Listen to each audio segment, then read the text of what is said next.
अपराध की 4 कहानियां जिनमें माँ है, लेकिन सबके अलग अलग किरदार। आखिर कहाँ जा रहे हैं हम? जब अपराध करने के पीछे कोई बड़ी वजह न हो, लेकिन ऐसे अपराध को अंजाम दिया जाए जो बेरहमी की सारी हदें पार कर दें, तो सनसनी फैलना तो लाजमी है। ऐसे अपराध न सिर्फ उससे जुड़े लोगों की जिंदगी में असर डालते हैं, बल्कि समाज के सामने भी कई सवाल खड़े कर देते हैं। कोई अपराधी क्यों बनता है? इस सवाल के कई जवाब हैं, लेकिन एक जवाब यह भी है कि हालात जो ना कराए, परिस्थितियों का मारा इंसान भी अपराध करता है। तब हम पछताते हैं कि आखिर ऐसा क्यों हुआ, नहीं होना चाहिए था। फिर हमें अपने इर्द गिर्द के समाज पर गुस्सा आता है। कैसा समाज बनाया है हमने जो अपराधी पैदा कर रहा है?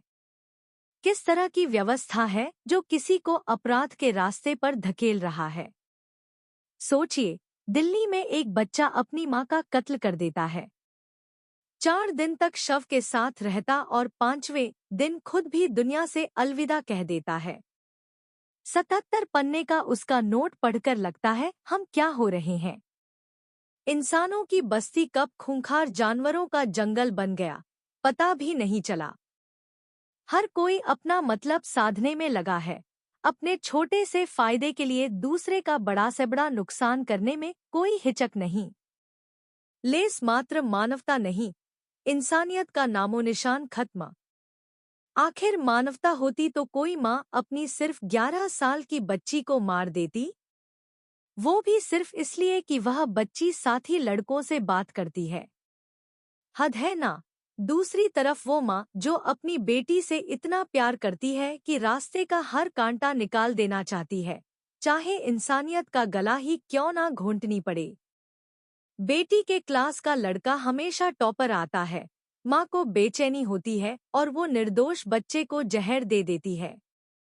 बेटी ने तो अभी ठीक से जीना भी नहीं सीखा है, वह ठीक से दुनिया में कदम भी नहीं रख पाई है। उसे तो जिंदगी में कई लोग ललकारेंगे। आखिर माँ कितनों को जहर देकर बेटी का रास्ता साफ करेगी? लेकिन सनक में समझ की गुंजाइश कहाँ बचती है। माँ को सनक है बेटी को बेरोक-टोक आसमान की बुलंदियों पर पहुंचाने की। खैर, सोचिए हम किस समाज में जी रहे हैं। कोई बेटी से नफरत में हैवान हो गई है तो कोई बेहद प्यार में शैतान बन गई है। उधर एक बेटा है जो पिता को खोने के बाद खोया खोया सा रहता है। माँ पर जान लुटाता है, लेकिन उसे खुद जीना नहीं है। इसलिए पहले माँ को मारता है ताकि उसे अपने बेटे की मौत का संताप नहीं हो। आइए दिल चीर देने वाली इन वाक्यों को विस्तार से जानते हैं। डिप्रेशन में माँ को मारा और खुद की जान ली। पहले माँ का कत्ल और फिर सुसाइड।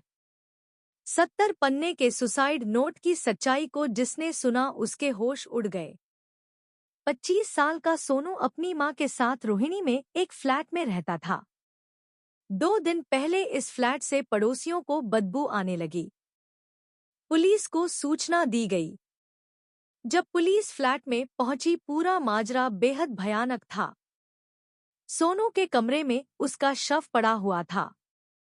धारदार हथियार से उसने आत्महत्या की थी। वहीं बाथरूम से काफी ज्यादा बदबू आ रही थी। पुलिस ने बाथरूम में जाकर चेक किया तो वहां सोनू की मां की लाश पड़ी थी। पुलिस ने सोनू के पास से 70 पन्नों का एक सुसाइड नोट बरामद किया, जिससे ये बात साफ हुई कि सोनू ने पहले अपनी मां को मारा और फिर खुद भी मौत को गले लगा लिया। इस घटना को जरा ध्यान से सोचिए। यहाँ कोई नफरत नहीं थी, कोई दुश्मनी नहीं थी, लेकिन फिर भी कत्ल किया गया, वो भी खुद अपनी सगी मां का। पुलिस ने बताया कि सोनू डिप्रेशन में था, यानी जुर्म की कोई ठोस वजह नहीं थी, लेकिन फिर भी इतनी खौफनाक तस्वीरें समाज के सामने आईं। माता पिता ने बेटी को नहर में फेंका। वो पानी में छटपटाती रही, बचाने की गुहार लगाई और फिर नहर में डूब गई। ये कहानी है मेरठ की रहने वाली 11 साल की चंचल की, जिसे इस दुनिया में लाने वाले माता पिता ने ही दुनिया से रुखसत कर दिया। चंचल को खुद उसके माता पिता ने नहर में धक्का दे दिया। सुन के थोड़ा अजीब लग रहा है न, लेकिन ये चंद दिन पहले ही मेरठ में हुई हैरान करने वाली घटना है। जरा सोचिए, सिर्फ 11 साल की लड़की कैसे खुद अपने माता पिता की दुश्मन बन सकती है। कैसे कोई अपने कलेजे के टुकड़े को जिंदा नहर में फेंक सकता है। चंचल के माता पिता को जब पुलिस ने हिरासत में लिया तो उन्होंने जो सच उगला वो तो और भी हैरान करने वाला था। चंचल की मां को शक था कि चंचल लड़कों से बात करती है। उसने ये बात अपने पति को बताई और फिर दोनों पति पत्नी ने सिर्फ इसलिए चंचल को मारने का प्लान बना डाला क्योंकि उन्हें डर था कि कहीं आगे चलकर चंचल उनके परिवार की बदनामी का कारण न बन जाए। महज 11 साल की बेटी से उन्हें इतना डर लगने लगा कि वह उन्हें अपने परिवार का कलंक लगने लगी और इसलिए अपने एक और रिश्तेदार के साथ मिलकर उस बच्ची को मौत के घाट उतार दिया। बच्चे के ज्यादा मार्क्स आने पर किया कत्ल। देश के एक अन्य हिस्से पुडुचेरी से भी एक ऐसा ही दर्दनाक मामला देखने को मिला। यहाँ एक महिला ने अपनी बेटी के साथ पढ़ने वाले एक लड़के को सिर्फ इसलिए जहर देकर मार डाला क्योंकि वो इस महिला की बेटी से ज्यादा मार्क्स लेकर आता था। जरा सोचिए, ये कैसी मानसिकता है। एक बच्चे से इतनी जलन की इस महिला ने उसका कत्ल कर दिया। इस महिला ने लड़के की हत्या के लिए बकायद पूरी प्लानिंग की। ये लड़का आरोपी महिला की बेटी के साथ ही 8वीं क्लास में पढ़ता था। बच्चे के लिए स्कूल में एक कार्यक्रम था। ये महिला उसके स्कूल पहुंची और गार्ड को बताया कि वो लड़के की मां है। इस महिला ने गार्ड को कोल्ड ड्रिंक की 2 बोतलें दी और कहा कि ये दोनों बोतलें लड़के को पीने के लिए दे दे। फंक्शन के बाद लड़के ने कोल्ड ड्रिंक पी ली। शाम में जब वो घर पहुंचा तो उसकी तबीयत खराब हो गई। लड़के उल्टी और दस्त होने लगे। परिवार वाले उसे अस्पताल ले गए। दवाई देने के बाद उसे वापस घर लाया गया। अगले दिन लड़के की तबीयत और ज्यादा बिगड़ गई। उसे सरकारी अस्पताल में भर्ती करवाया गया जहां उसकी मौत हो गई। कोल्ड ड्रिंक में मिला दिया जहर। लड़के की तबीयत कोल्ड ड्रिंक पीने से खराब हुई थी और ये बात उसने अपनी मां को बता दी थी। अपने बेटे की मौत के बाद मां ने पुलिस में शिकायत दर्ज करवाई। पुलिस ने जब जांच शुरू की और घटना की कड़ियों को जोड़ा गया तो मामला आरोपी महिला तक पहुंचा। महिला ने पुलिस के सामने जो हकीकत बताई उससे हर कोई हैरान था। महिला ने बताया कि वो लड़का हमेशा उसकी बेटी से ज्यादा नंबर लाता था, जिसकी वजह से वो परेशान थी। वो लंबे समय से उसे मारने का प्लान बना रही थी। इस महिला ने लड़के को कोल्ड ड्रिंक में ऐसा जहर दिया था जिससे किसी को पता ही नहीं चलता कि इस लड़के की मौत जहर देने से हुई। ये जहर ऐसा था कि जिसने लड़के को बीमार कर दिया। अगर अपनी मौत से पहले कोल्ड ड्रिंक की बात वो अपनी मां को ना बताता तो ये सच कभी सामने न आता। अब जरा सोचिए, ये कैसा मामला है। इस कत्ल के पीछे आरोपी महिला की मानसिकता क्या रही होगी कि उसने सिर्फ जलन के चलते एक 13 साल के लड़के का कत्ल ही कर दिया।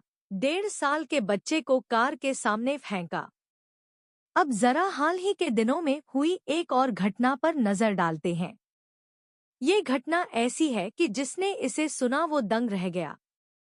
बागपत में 1.5 साल के एक मासूम बच्चे को एक मां ने हाईवे पर चलती गाड़ी के सामने पटक दिया। आरोपी महिला उस बच्चे की सौतेली मां थी। सिर्फ 1.5 साल के बच्चे को वो अपना दुश्मन मानती थी। वो उस बच्चे से छुटकारा पाना चाहती थी जिसने अब तक होश भी न संभाला था। सोचिए, क्या 1.5 साल का बच्चा ऐसा कुछ कर सकता है कि कोई महिला उसका इस बेरहमी से कत्ल कर दे। आरोपी महिला के दिमाग में क्या चल रहा होगा जो उसे नन्हा बच्चा अपना दुश्मन लगने लगा। 1.5 साल के बच्चे को जिसे वो खुद पाल रही थी, जिसे घटना से ठीक पहले भी उसने गोद में रखा था, कैसे उस बच्चे को सड़क पर पटक कर मौत के मुंह में डाल सकती है। मानसिक बीमारी भी अपराधों की वजह। ये चंद घटनाएं सिर्फ उदाहरण हैं। ऐसे मामले कई बार हमें देखने को मिल जाते हैं जब उस अपराध के पीछे कोई बड़ी वजह नहीं होती, लेकिन वो अपराध इतना बड़ा होता है कि पूरे समाज पर उसका प्रभाव पड़ता है। ये घटनाएं कहीं न कहीं अपराधी के मानसिक असंतुलन को दिखाती हैं। कई घटनाओं में ये पता होता कि अपराधी मानसिक रूप से बीमार है, लेकिन कई घटनाओं में ये जुर्म हो जाने के बाद अपराधी की मानसिक स्थिति को बयां करती हैं।